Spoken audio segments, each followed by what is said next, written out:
Agora aqui, próxima questão. Questão 4, vamos lá. VUNESP, banca VUNESP, para Polícia Militar de São Paulo, aspirante para oficial, vamos embora. Considere as 3 premissas abaixo. A primeira, devemos proibir legalmente apenas o que é moralmente incorreto. Presta atenção.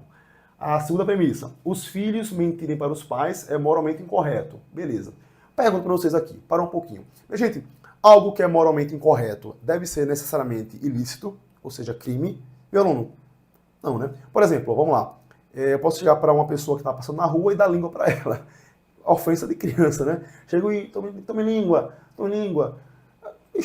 Isso é uma ofensa de grave ameaça, algum tipo de crime contra a honra, de forma alguma, né?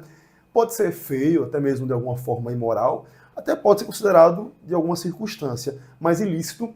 Então tem que ter todo esse cuidado em relação a isso. Um ato imoral não é necessariamente ilícito, até porque imoralidade é um conceito intrínseco que vai ser individual. E a ética também é algo que vai ser de uma sociedade. Como a gente viu, para Durkheim, e hoje é concordável pela sociedade, a ocorrência de algum ato imoral, antiético ou até mesmo criminoso é pautado pela consciência coletiva da sociedade e não necessariamente pelo que eu acho certo ou errado, tá certo? Então é relativo esse conceito.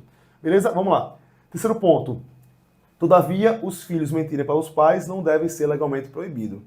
Até porque realmente não faz sentido esse ato moral individual ser considerado ilícito. Beleza? Vamos lá. A partir dessas premissas, é correto inferir que, vamos lá. A. Não é verdade que devemos proibir legalmente apenas o que é moralmente incorreto. Pessoal, nada a ver, né? Não faz o menor sentido isso. Essa tipo de alternativa. Beleza? A B, vamos lá. Os filhos mentirem para os pais não é moralmente incorreto. Você pode invertir, tira a conjunção não e vai falar assim. Os filhos mentirem para os pais é moralmente incorreto. Poxa, é moralmente incorreto, se botou ou não, errado também. Vamos seguir para a próxima. A C. Tudo o que é moralmente incorreto é ilegal. Também não faz o menor sentido, tá, meu aluno? Porque, por exemplo, muitos atos, como por exemplo, mentir para os pais, pode ser um ato que é imoral, que não tem moralidade, beleza. Mas é necessariamente ilícito, é crime? Também não. Não faz o menor sentido isso, beleza? Vamos para a próxima aqui, alternativa D. Nem tudo que é moralmente incorreto, como a situação da questão de mentir para os pais, deve ser legalmente proibido. Realmente faz sentido, né, meu povo? Mentir para os pais. Opa, é um ato que não é moralmente correto, mas eu vou criar uma tipificação penal em relação a isso, vou tornar crime isso, também não faz muito sentido esse tipo de comportamento, esse tipo de analogia, tá? Beleza? Vamos seguir para a alternativa E, apesar que a D, até agora, seria a menos errada, né, ou a mais correta em relação a isso, mas vamos ver a questão da alternativa E agora, tá? Beleza? Deveria ser proibido que os filhos mentissem para os pais. Opa! Aqui ela contrapõe totalmente a alternativa D, beleza? A gente proibir que os filhos mintam para os pais é você tornar uma conduta que seja... Aqui já a gente vai falar um pouquinho de direito penal, né? A gente está aqui em sociologia, filosofia, e volta para direito penal um pouquinho na parte de ciências humanas, quando vai tocar nisso. Porque para o direito penal, certo, que envolve também essa parte do conhecimento filosófico, para uma conduta ser crime, ela precisa ter realmente uma importância de agressão ao bem jurídico. Uma mentira agride o bem jurídico relevante? Não, minha gente. Então, realmente não tem esse fator impactante, tá? A alternativa aqui mais correta seria a alternativa D, que nem tudo que é moralmente incorreto deve ser legalmente proibido, beleza? Alternativa letra D, nosso gabarito. Vamos seguir a próxima questão aqui, questão 5, meu aluno. Vamos embora aqui, questão 5, também a prova de aspirante. Ética e moral não são a mesma coisa, não são sinônimos, tá, meu aluno? Suas origens etimológicas, a palavra no caso, né, já dizem, ética vem do grego, ethos, e moral do latim, mores. Sobre isso é correto afirmar aqui, já fizemos a distinção. Ética é um fator mais extrínseco, um conceito mais amplo, beleza? E moral é um conceito mais extrínseco, que fala sobre virtudes e conjunto de moral, de valores, em um aspecto menor. Aquela questão mais rotulável, moral, é certo ou errado? Certo ou errado? Ética não, é um conjunto mais total, mais totalitário de um comportamento, formado pela consciência coletiva. Lembra disso, tá, meu aluno? Que é a média pensante das pessoas que julgam o comportamento como certo ou errado. Ética é mais global, é maior, é mais amplo. Beleza? Vamos lá. Eu disse. Sobre isso é correto afirmar que a ética recai sobre o plano da esfera pública, mais geral, extrínseco, e a moral sobre o plano da esfera privada. Meu povo, realmente a alternativa faz sentido, tá correta, mas lembra daquilo, né? Questão de múltipla escolha. Às vezes tem duas alternativas corretas, se procura a mais correta ou a menos errada. mas essa A supre mesmo, tá? A ética é um fator mais extrínseco, mais público, uma esfera mais geral da sociedade, e a moral é um campo mais ínfimo, ou seja, mais intrínseco, mais fechado, uma vida mais privada. Beleza? A parece certo, vamos viajar mais aqui. A B. A moral não diz respeito ao que o indivíduo faz ou deixa de fazer. Mas diz, mas diz, moral é isso, é o certo e errado. A questão já se contradiz. A moral diz sim respeito ao que o indivíduo faz ou deixa de fazer. Quando ele fala que ética, não, tá certo? A moral que diz respeito a isso. A B está incorreta. Vamos lá, C. A ética abarca a relação do indivíduo consigo mesmo ou com pessoas mais próximas, minha gente. Moral, tá? Falou de relações intrínsecas próximas, é moral, não é ética. Ética é a vida em sociedade, é mais amplo. Falei isso várias vezes. A D. A moral diz respeito a um conjunto de regras de conduta universalmente válidas, meus povo, novamente. Universalmente válidas. Aspecto amplo. Se falou de amplo, amplicidade, sociedade, grande, extrínseco, é ética, meu povo, é ética, beleza? E a ética delimita comportamentos sociais particulares, novamente.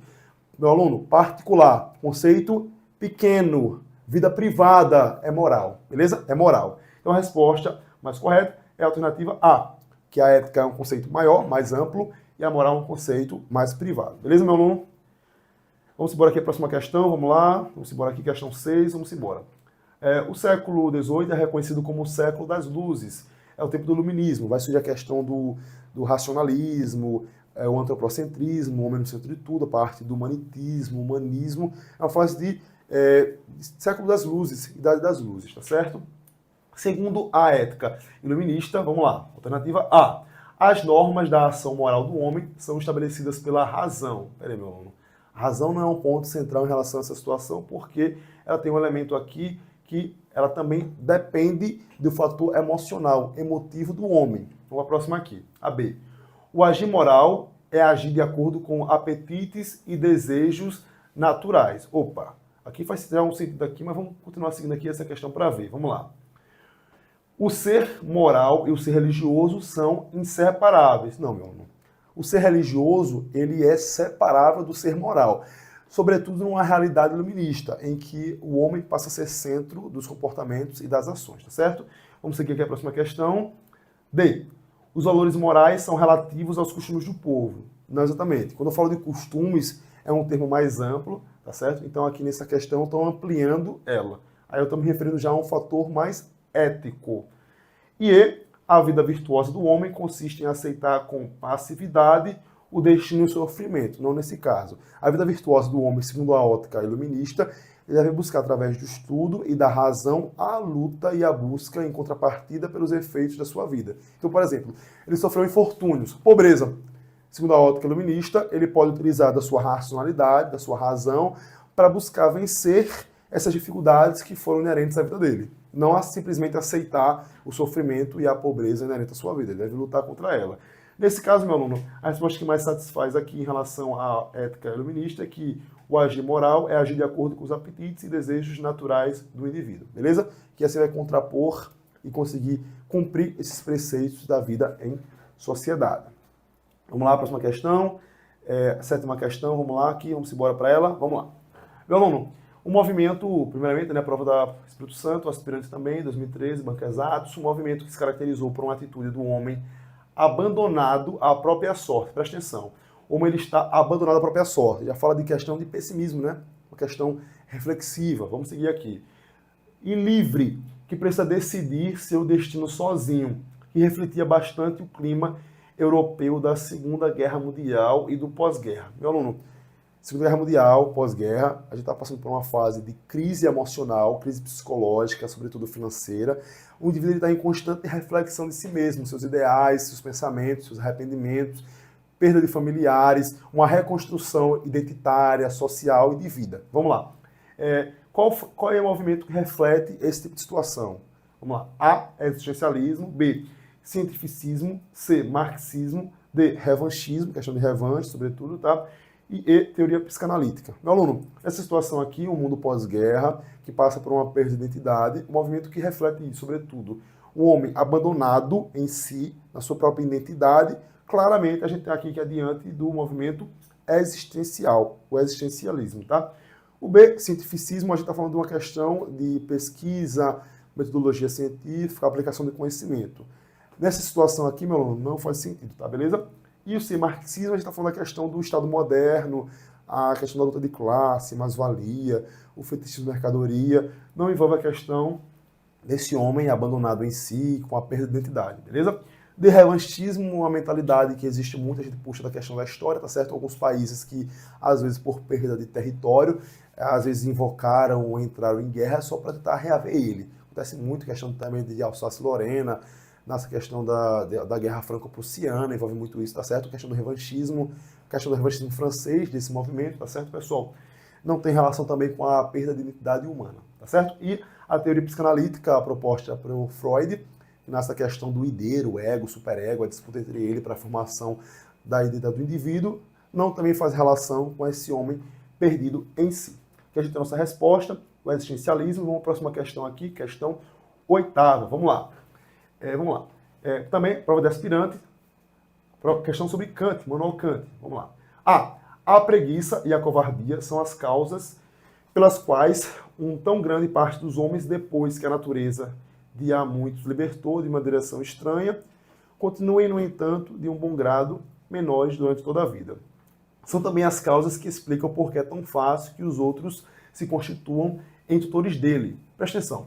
São as causas que explicam por que é tão fácil que os outros se constituam em tutores dele. Ele está falando de uma dominação, certo? Uma dominação. Ele fala muito da questão de pastores dominando o rebanho, dominação, uma questão de um indivíduo sobre o outro, ele põe-se muito nisso, tá? Kant é uma leitura difícil. Eu ponho desafio para vocês tentar ler uma página do livro dele, Crítica da Razão Pura. É uma leitura muito complexa, mas pode ajudar vocês a interpretar texto, tá certo? É uma leitura muito densa e muito complexa. Continuando, é tão cômodo ser menor. Presta atenção, é tão cômodo ser menor. Aqui ele está falando o quê, meu povo? É confortável estar na posição de inferioridade e ser dominado. Vamos continuar a leitura aqui, tá?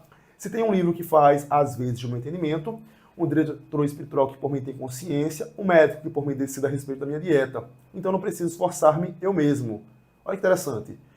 É tão cômodo ser menor, então não preciso esforçar-me eu mesmo. Está alimentando a assídia nesse caso, né? Não preciso não, vou ficar tranquilo aqui porque tem alguém que faça por mim.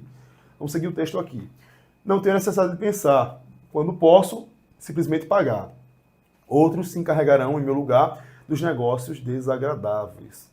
Immanuel Kant. Vamos lá. Considerando a argumentação do autor, é correto afirmar que os indivíduos seriam infelizes caso exercessem o pensamento autônomo. Na verdade, ele está contrapondo isso, né? Ele quer forçar, ou melhor, sugerir que o indivíduo tenha um pensamento autônomo para realmente ser livre, deixar de ser um rebanho e seguir a boiada propriamente dita, beleza? B. Deixar-se guiar pelas paixões é a atitude mais racional. Peraí. Perder a racionalidade, a razão, e deixar guiar cegamente pela paixão é uma atitude dita racional. Não, né, meu aluno? A alternativa B está errada. C. A comodidade da minoridade é um obstáculo para a emancipação. Realmente, meu povo. Quando ele fala aqui, você ser cômodo em ser menor, aqui, ó, é tão cômodo ser menor, então não preciso esforçar-me eu mesmo. Você ser cômodo em ser menor é um obstáculo para você se emancipar-se e ser, na sua plenitude, realmente livre. É porque é cômodo ser menor. Alguém está controlando por mim. Não preciso fazer nada, eu estou tranquilo aqui. Eu tenho um médico que receita para mim, como ele fala, né? Alguém que faz tudo para mim e eu estou tranquilo. Se eu posso pagar, eu não preciso me emancipar. É mais fácil isso. Então, a alternativa C, até agora, é que mais supre a nossa resposta. Beleza? Vamos lá para a D. A preguiça e a covardia são as causas da superstição. Pessoal, superstição em relação a covardia e preguiça não faz muito sentido aqui não, tá? Não se referiu nada disso no texto. Até mesmo por interpretação de texto, sem dominar Kant, você conseguir acertar essa questão. Beleza? E aí, o dinheiro possibilita se livrar de tarefas desagradáveis e atingir a maioridade. Peraí. Ele está acreditando isso, que o dinheiro, aqui ó, não tem necessidade de pensar quando simplesmente posso pagar. Ele critica isso. Se eu posso pagar para não ter que pensar, logo eu estou me tornando medíocre. Ele não está elogiando isso, está criticando, tá certo? A alternativa E está errada. No caso, a nossa alternativa correta é a letra C, que a comodidade da minoridade é um obstáculo para a emancipação do indivíduo, tá certo? Meu aluno, é com muito prazer que eu encerro aqui esse bloco de questões. É um prazer ter vocês aqui comigo. Qualquer dúvida, já sabe, redes sociais, vai lá tirar dúvida com questão de concurso, qualquer dúvida, fala comigo lá e estamos juntos até a sua aprovação, tá certo? Um grande abraço e valeu, estamos juntos!